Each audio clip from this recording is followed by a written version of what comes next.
ಎಲ್ಲರಿಗೂ ವರಮಹಾಲಕ್ಷ್ಮಿ ಹಬ್ಬದ ಶುಭಾಶಯಗಳು. ನಮ್ಮ ಮನೆಯ ವರಮಹಾಲಕ್ಷ್ಮಿ ಹಬ್ಬಕ್ಕೆ ತಮಗೆಲ್ಲರಿಗೂ ಸ್ವಾಗತ. ನನ್ನ ಜೊತೆ ಬನ್ನಿ. Hi, hello, welcome to Bharathi Paramesh vlogs. ಇವತ್ತು ವರಮಹಾಲಕ್ಷ್ಮಿ ಹಬ್ಬ ನಾನು ಕೂಡ ಸೆಲೆಬ್ರೇಟ್ ಮಾಡ್ತಾ ಇದ್ದೀನಿ. ತುಂಬ ಸಿಂಪಲ್ ಆಗಿ ಚೊಕ್ಕವಾಗಿ ಸೆಲೆಬ್ರೇಟ್ ಮಾಡ್ತಾ ಇದ್ದೀವಿ. ನಮ್ಮ ಮನೆಯಲ್ಲಿ ಲಾಸ್ಟ್ ಇಯರ್ ವಿಡಿಯೋ ನೋಡ್ಬೋದು. ನಾವು ತುಂಬ ಗ್ರ್ಯಾಂಡಾಗಿ ಸೆಲೆಬ್ರೇಟ್ ಮಾಡಿದ್ವಿ. ಯಾಕೆಂದರೆ ಆವಾಗ ನನ್ನ ಮಗಳು ಶಿವಾನಿ ಇದ್ಲು. ಈಗ ಅವಳಿಗೆ ಮದುವೆ ಆಗಿದೆ. ಸೊ ಅವಳೇ ಎಲ್ಲ ಪ್ರತಿ ವರ್ಷ ಡೆಕೋರೇಷನ್ಸ್ ಮಾಡ್ತಾಯಿದ್ವಿ. ಇದೇ ಜಾಗದಲ್ಲಿ ಲಕ್ಷ್ಮಿ ಕೂರಿಸ್ತಾ ಇದ್ವಿ. ತುಂಬ ಅದ್ದೂರಿಯಾಗಿ ಮಾಡ್ತಾಯಿದ್ವಿ. ಈ ಸರಿ ಮಾಡಿಲ್ಲ, ಬಟ್ ಆದರೂ ಲಕ್ಷ್ಮಿ ಕೂರಿಸಿದ್ದೀನಿ. ನನ್ನ ದೇವ್ರ ಮನೆಯಲ್ಲಿ ಕೂರಿಸಿದ್ದೀನಿ. ಸೊ ಅದೊಂದು ಮಿಸ್ ಆಗಿದೆ ಈ ಸರಿ. ಆದರೂ ಪರವಾಗಿಲ್ಲ, ನನ್ನ ಮಗಳು ಅವಳ ಗಂಡನ ಮನೆಯಲ್ಲಿ ಲಕ್ಷ್ಮೀ ಪೂಜೆನ ಮಾಡ್ತಾ ಇದ್ದಾಳೆ.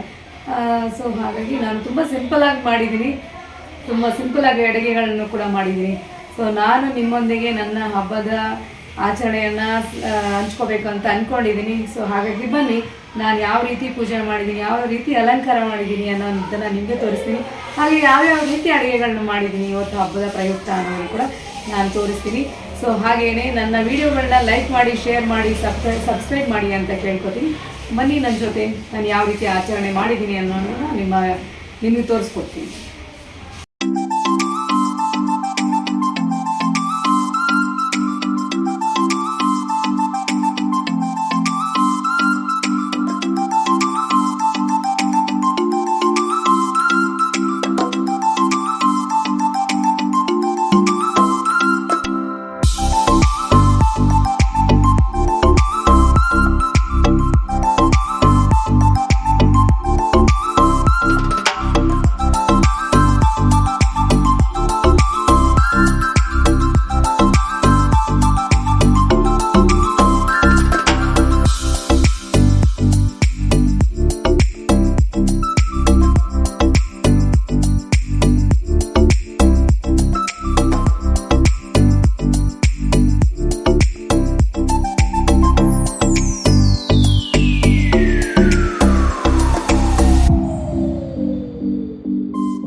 ನಮ್ಮ ಮನೆಯ ವರಮಹಾಲಕ್ಷ್ಮಿ ಹಬ್ಬದ ಅಡಿಗೆ: ಒಬ್ಬಟ್ಟು, ಪುಳಿಯೋಗರೆ, ವಡೆ, ಕೋಸಂಬರಿ ಮತ್ತು ಅನ್ನ, ಹಾಗೆಯೇ ಒಬ್ಬಟ್ಟು ಸಾರು.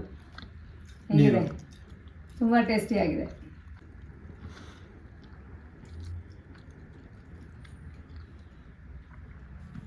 ಸಕ್ಕತ್ತಾಗಿದೆ. ನನಗನ್ಸಿದೆ. ಅವರೆಲ್ಲ ಏನಂತಾರೆ ಗೊತ್ತಿಲ್ಲ. ನೀವು ಒಬ್ಬಟ್ಟು ತಿಂದ್ಬಿಟ್ಟು ಎಲ್ಲ ತೋರಿಸಿರ್ತಾ ಇದೆ. ಒಬ್ಬಟ್ಟು ಖಾರ ನೀರು ಕುಡಿತೀನಿ ಈಗ. ಗೊತ್ತಿಲ್ಲ ಸರ್.